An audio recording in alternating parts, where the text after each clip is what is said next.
नमस्कार, हरी किरण news channel में आपका स्वागत है। हिसार का महिला कॉलेज अगले कुछ दिनों में बदला बदला नजर आएगा।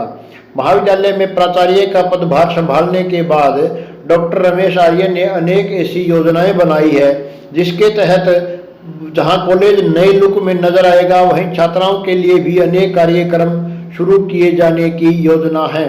प्राचार्य रमेश आर्य ने बताया कि आज़ादी के बाद शिक्षा में हमें जो बताया जाना चाहिए था वह नहीं बताया गया और लॉर्ड मैकाले ने जो कहा हम उसको पढ़ते रहे। उनका कहना है कि नई शिक्षा नीति बच्चों को शिक्षा के साथ साथ स्किल से जोड़ेगी और यदि कोई स्किल से जुड़ जाता है तो भले ही उसे सरकारी नौकरी न मिले, वह अपने पैरों पर खड़ा हो सकता है। प्राचार्य ने बातचीत के दौरान अपने आगामी योजनाओं पर विस्तार से प्रकाश डाला। उन्होंने बताया कि मार्च महीने में कॉलेज में 2 बड़े आयोजन होंगे, जिनमें एक दीक्षांत समारोह व एक एलुमनी मीट होगी। इसके अलावा कॉलेज में मेडिटेशन रूम बनाने, पौधारोपण अभियान चलाने की भी योजना है। खासतौर से पौधारोपण के लिए वे प्रदेश भर की क्विज प्रतियोगिताएं करवाना चाहते हैं। सुनिए प्राचार्य ने क्या बताया। शिक्षा पद्धति जो आज़ादी के बाद हमने अडॉप्ट की, वो अंग्रेज़ों के द्वारा बनाई गई थी। लॉर्ड मैकाले ने इस पद्धति को डिज़ाइन किया, उसी को हमने अडॉप्ट किया और लगातार हम उससे जुड़े रहे। 60, 65, 70 सालों तक उस पद्धति को हमने ढोया है। मैं ये बोलूँगा कि एक भार के रूप में ढोया है। उसके परिणाम देश के सामने नहीं आए, सकारात्मक परिणाम देखने को नहीं मिले। तो सकारात्मक परिणाम मिले, इसके लिए न्यू एजुकेशन पॉलिसी में एक आशा की किरण दिखाई पड़ती है। न्यू एजुकेशन पॉलिसी को ध्यान में रखते हुए महाविद्यालय ने कुछ नई लैब्स, नए कोर्सेज शुरू करने के बारे में कॉलेज काउंसिल में निर्णय लिया। इसमें मुख्य रूप से मैं आपको कुछ बातें बताना चाहता हूँ। जैसे एक विद्यार्थी कोई भी सिलेबस कंटेंट है वो समझता है, याद करता है, उसको लिखता है। इनके जो उसने याद किया, जो उसकी मेमोरी पावर में है, वही वो लिखता है और उसी के बेस पर उसकी परफॉर्मेंस वो जो है अंकित की जाती है कि कितनी परफॉर्मेंस उसकी रही है। तो याद करने की प्रोसेस के ऊपर ध्यान नहीं दिया गया और हमने ये पाया कि मेमोरी पावर को डेवलप किया जा सकता है। How to develop your memory power, इसके ऊपर हमने एक सर्टिफिकेट कोर्स शुरू करने जा रहे हैं और ये कोर्स सेल्फ फाइनेंस के अंतर्गत होगा। इसमें हमारे विद्यार्थियों को हम ये कोर्स 5 डे कोर्स रहेगा और इसका सिलेबस भी हमने डिज़ाइन कर लिया है। तो 5 दिन के कार्यक्रम में फर्स्ट डे बच्चा ऑफलाइन ज्वाइन करेगा और 4 दिन ऑनलाइन उस कोर्स को करेगा। उसके बाद टेस्ट होगा, फिर उसको सर्टिफिकेट इशू किया जाएगा और वास्तव में बच्चा महसूस करेगा कि उसकी मेमोरी पावर जो है बढ़ गई है। तो एक तो मेमोरी लैब हम जो है यहाँ पर स्थापित करेंगे न्यू एजुकेशन पॉलिसी के तहत। ठीक इसी प्रकार से काउंसलिंग लैब भी हम यहाँ पे शुरू करेंगे, क्योंकि कोई भी बच्चा है उसकी अपनी प्रॉब्लम्स हैं, पर्सनल प्रॉब्लम्स हैं, घर की अपनी प्रॉब्लम्स हैं और लर्निंग प्रोसेस से रिलेटेड प्रॉब्लम्स हैं। क्योंकि सीखना ही जीवन है और अगर उस सीखने की प्रक्रिया में कहीं पर भी उसको किसी प्रकार की कोई दिक्कत आती है, परेशानी आती है, कोई भी सुझाव देना चाहता है, तो कंसल्टेंसी लैब में गूगल फॉर्म पे अपना रजिस्ट्रेशन करवाएगा और हम बच्चे को कंसल्ट करेंगे। कोई भी प्रॉब्लम है, फाइनेंशियल प्रॉब्लम भी हो सकती है, उसकी कोई किताब की प्रॉब्लम हो सकती है, उसके पास किताब नहीं है, हम किताब उसको मंगवा कर देंगे, चाहे हम पर्सनल जेब से दें या कॉलेज के माध्यम से हम उसको किताब दें। तो कंसल्टेंसी लैब हम जो है ये बनाएंगे। एक टीचर्स के लिए भी हम सेंटर ऑफ एक्सीलेंस यहाँ पर बनाना चाहते हैं, जो डॉक्टर अब्दुल कलाम के नाम से हम रखना चाहते हैं और फंड्स भी हमारे पास अवेलेबल हैं। तो टीचर्स की रिसर्च एक्टिविटीज़ को बढ़ावा देने के लिए हम ऐसा करेंगे और टीचर्स की डेवलपमेंट होगी तो कॉलेज की डेवलपमेंट होगी और बच्चे की ओवरऑल डेवलपमेंट जो है उसमें जो है शामिल रहती है। तो देखिए कि बच्चे को हम एजुकेट करते हैं। एजुकेशन का मतलब सिर्फ बुकिश नॉलेज नहीं होता। Education doesn't means only the bookish knowledge, it means overall development of a student. Overall development में काफ़ी सारी जो है चीज़ें, काफ़ी सारी इंफॉर्मेशन, काफ़ी सारा सिस्टम इसमें शामिल होता है। उसकी पर्सनालिटी की डेवलपमेंट, ओवरऑल डेवलपमेंट हो। इनकी स्किल चाहे सॉफ्ट स्किल की बात है चाहे हार्ड स्किल्स की बात है, वो हम उसके अंदर जो है ना इनकलकेट करें, ताकि वो जीवन में आगे बढ़े और अपने जीवन के साथ साथ देश में के विकास में वो सहयोग करे, अपने परिवार को वो आगे बढ़ाए। तो ये कंसल्टेंसी सेंटर है और जो है सेंटर ऑफ एक्सीलेंस है, तो इसके अंदर हम जो है काफ़ी काम करेंगे। ठीक इसी प्रकार से करियर काउंसलिंग लैब ये हम बनाना चाहते हैं, क्योंकि कोई भी बच्चा कॉलेज में एडमिशन लेता है मुख्य रूप से वो जीविका कमाने का अपना जो है ना संसाधन जुटाना चाहता है। तो काउंसलिंग लैब में जो है करियर काउंसलिंग में हम बच्चे को जो है ना करियर के बारे में पूरी जानकारी जो है ना वहाँ पर देंगे। ठीक इसी प्रकार से स्किल डेवलपमेंट लैब हम जो है बनाने जा रहे हैं। तो स्किल डेवलपमेंट लैब में हम बच्चे को छोटी छोटी स्किल्स 7-8 स्किल्स उसमें हम शामिल करेंगे। तो उसके माध्यम से जैसे गार्डनिंग की स्किल है, कुकिंग के बारे में है, हम जो है थोड़ा सा प्लम्बर का हो गया, ये सारी स्किल्स हैं उसमें, वो सारी स्किल्स हम जो है उसको जो है देंगे। जैसे फर्स्ट एड की स्किल होगी थोड़ी, तो थोड़ी थोड़ी चीज़ें सारी उसको जो है हम सिखाएंगे, क्योंकि बच्चे को जीवन में जो ज़रूरी चीज़ें हैं वो जो है उसको आनी चाहिए। ठीक इसी प्रकार से मैं देखता हूँ कि यहाँ पर कॉलेज में अभी पिछले साल जॉब फेयर जो है नहीं लगा, तो जॉब फेयर जो है हम यहाँ पर एक लगाना चाहते हैं। जॉब फेयर के माध्यम से बच्चे का एक्सपोजर होगा, और एक्सपोजर में हम क्या करेंगे कि बच्चे को एंटरप्रेन्योरशिप डेवलपमेंट के बारे में बताएंगे, स्किल डेवलपमेंट के बारे में बताएंगे। जो ट्रेनिंग है गवर्नमेंट ट्रेनिंग मुफ्त में दे रही है ट्रेनिंग, तो 65 प्रकार की ट्रेनिंग गवर्नमेंट मुफ्त में देती है। तो साथ में उसका चाय पानी का खाने का खर्चा देती है, ड्रेस देती है, सर्टिफिकेट देती है, लोन लेने में भी सुविधा रहती है उसको। तो ट्रेनिंग मुफ्त में कहाँ कहाँ से कैसे मिलती हैं वो सारी बातें हम उसको बताएंगे। गवर्नमेंट की जो स्टार्टअप योजना है उसके बारे में उसको बताएंगे। बच्चा पढ़ाई के साथ साथ जो है अपना बिजनेस शुरू कर सकता है, तो उसके बारे में भी डिटेल से उसको बताया जाएगा। तो इसी प्रकार से हम जो है यहाँ पर एक मल्टीमीडिया स्टूडियो की स्थापना करेंगे, और रूसा के तहत जो है ना हम इसमें जो है ग्रांट के लिए अप्लाई करेंगे। तो मल्टीमीडिया स्टूडियो में हम बच्चों की स्किल भी जो है सिखाएंगे, किस प्रकार से वीडियो बनाएं, किस प्रकार से फोटोग्राफी करें, वो सारी चीज़ें भी उनको जो है सिखाई जाएंगी। ठीक इस प्रकार से एनवायरनमेंट के ऊपर जो है महाविद्यालय काफ़ी काम करना चाहता है कि फंड्स की हमारे पास कमी नहीं है।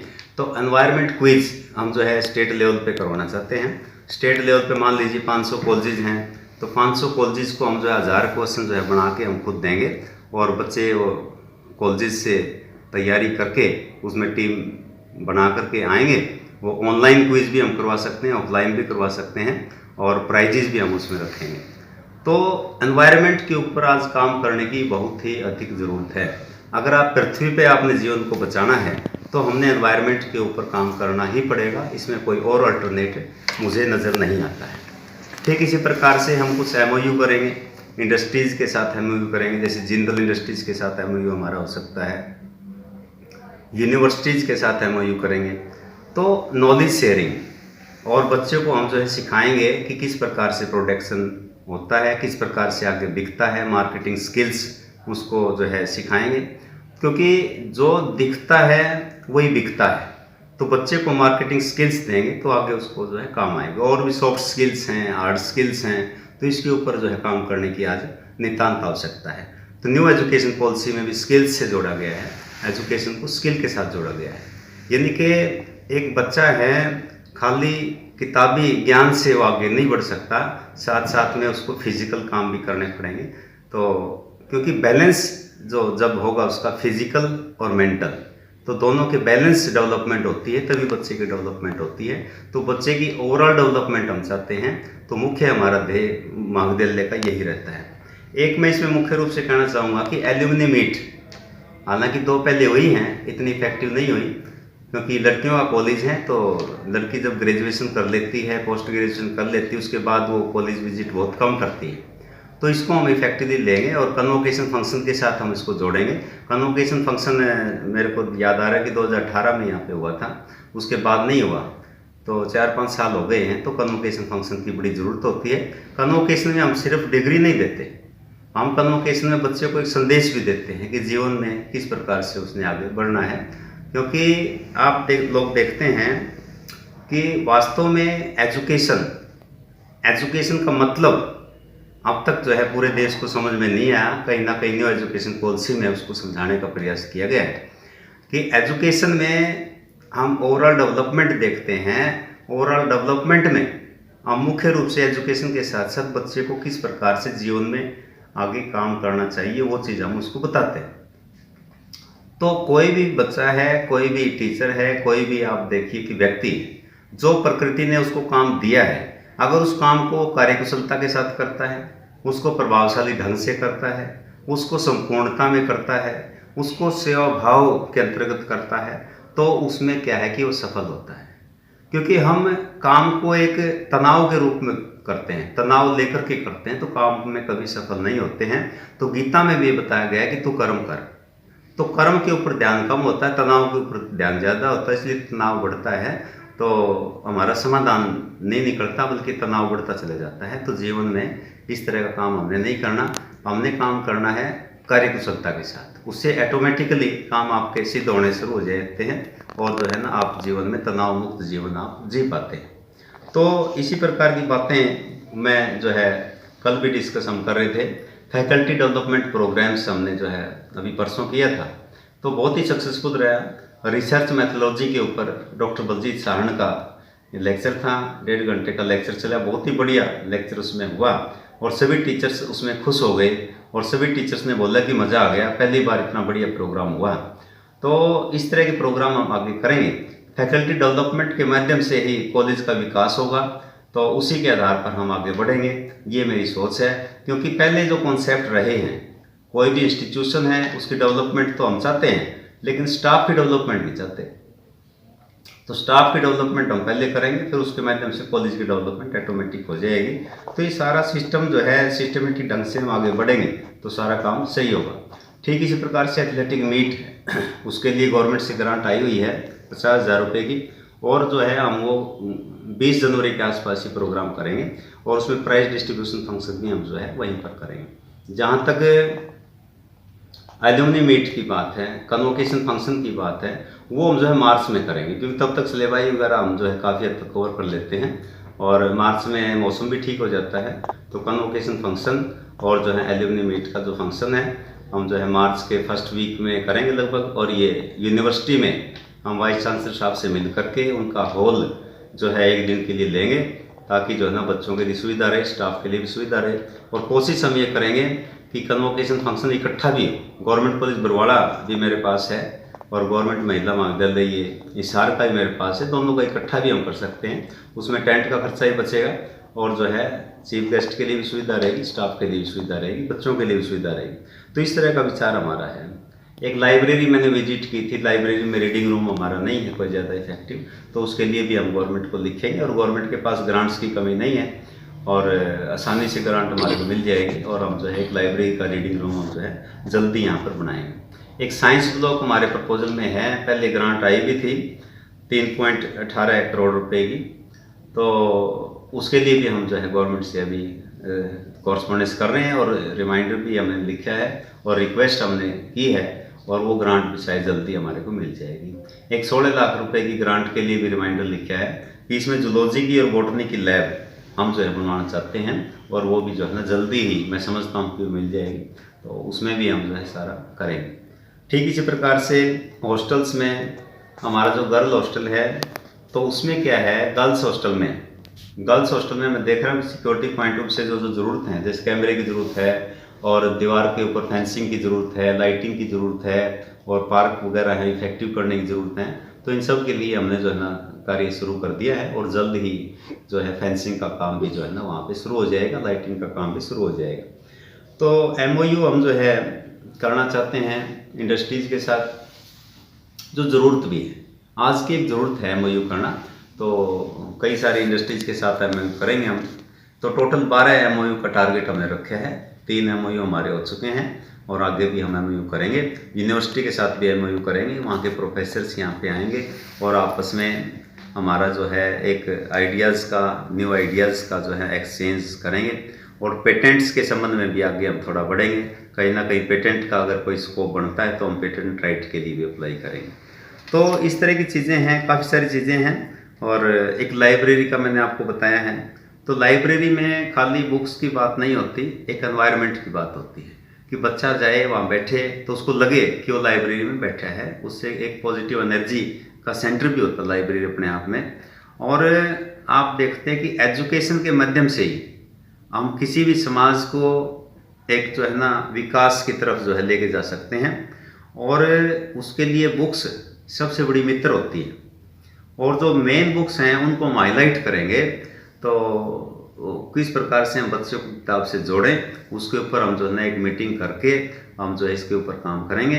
क्योंकि मोबाइल की एक कल्चर, जैसे आप लोगों ने पूछा मेरे से कि मोबाइल को किस प्रकार से, उसके लिए एक नोटिस हमने निकाल दिया है कि क्लास में हर बच्चा और हर टीचर उसको मोबाइल को वाइब्रेशन मोड पर रखेगा, और फ़ोन वोन करने हैं तो बाद में करेगा। क्योंकि बच्चे से मोबाइल हम बंद तो नहीं करवा सकते, क्योंकि सारा कार्य हम गूगल फॉर्म के माध्यम से, गूगल मीट के माध्यम से ये हम इस तरह से कर रहे हैं। क्योंकि कॉलेज में मान लो हम 6 घंटे कॉलेज में हैं तो 6 घंटे हमारे लिए कम पड़ जाते हैं, तो इसलिए हम शाम को नॉर्मली प्रोग्राम्स करना चाहते हैं ऑनलाइन, बच्चों के साथ भी और टीचर्स के साथ भी। अभी हमने परसों किया है, 2 घंटे का प्रोग्राम था वो, तो उसमें सभी टीचर्स को अच्छा लगा। अब टीचर घर चला गया, घर जाके अपना खाना खुना बना लिया, खा लिया, उसके बाद जो है ना अपना ऑनलाइन वो इसमें हमारा सेमिनार में शामिल हो गया।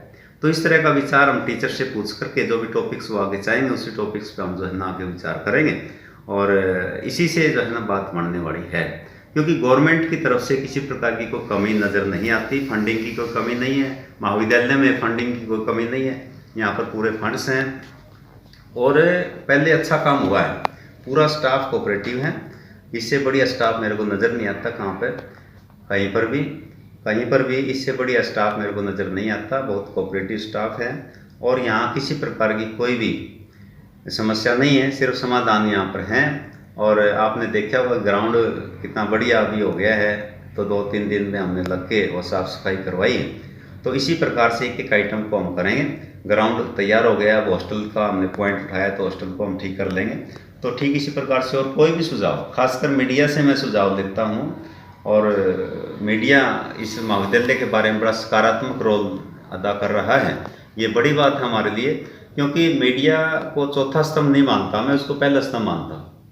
क्योंकि मीडिया का समाज निर्माण में एक बड़ी भूमिका होती है, और समाज निर्माण का काम खाली सरकारों में भरोसे नहीं चल सकता, उसमें हर व्यक्ति का योगदान होता है। और हमें अपना योगदान समझ करके, रिस्पॉन्सिबिलिटी समझ करके वो काम करना चाहिए। क्योंकि जैसे आज कोई बच्चा नशा कर रहा है, हमने देखा कि पड़ोसी का बच्चा नशा कर रहा है, हम उसको इग्नोर कर दें, नहीं, चाहे पड़ोसी आपका दुश्मन है चाहे मित्र है, उस बच्चे की इन्फॉर्मेशन उसके पेरेंट्स को हम दें, क्योंकि वो नशा कल आपके घर में आने वाला है। तो इसलिए हम शिक्षा पद्धति को भी इस प्रकार से बनाएं कि वो नशे पत्ते की तरफ हमारे युवाओं को ना धकेले, वो अच्छे संस्कार दें, उनमें अच्छे संस्कार रोपित करें, उसी से समाज का निर्माण होगा। क्योंकि युवा है, युवा को ही संभालना है, युवा को संभालने की जिम्मेदारी शिक्षक वर्ग की दी है सरकार ने और समाज ने। तो शिक्षक को अपनी जिम्मेवारी को समझना होगा, उससे भागना उसका काम नहीं है, उस जिम्मेवारी को उठा करके शुद्ध सात्विक ढंग से अच्छे विचार के साथ, सेवा भाव के साथ आगे बढ़ना होगा, तभी देश का निर्माण होगा। विकसित भारत 2047 में तभी बन पाएगा। इसी संदेश के साथ में सभी आपके चैनल के जो प्रभारी हैं, आपके चैनल के जो चलाने वाले संचालक हैं, उनका मैं आभार प्रकट करना चाहता हूं कि उन्होंने जो है ना ये कवरेज की है। Thank you very much. सभी दर्शकों को मेरी तरफ से नमस्कार।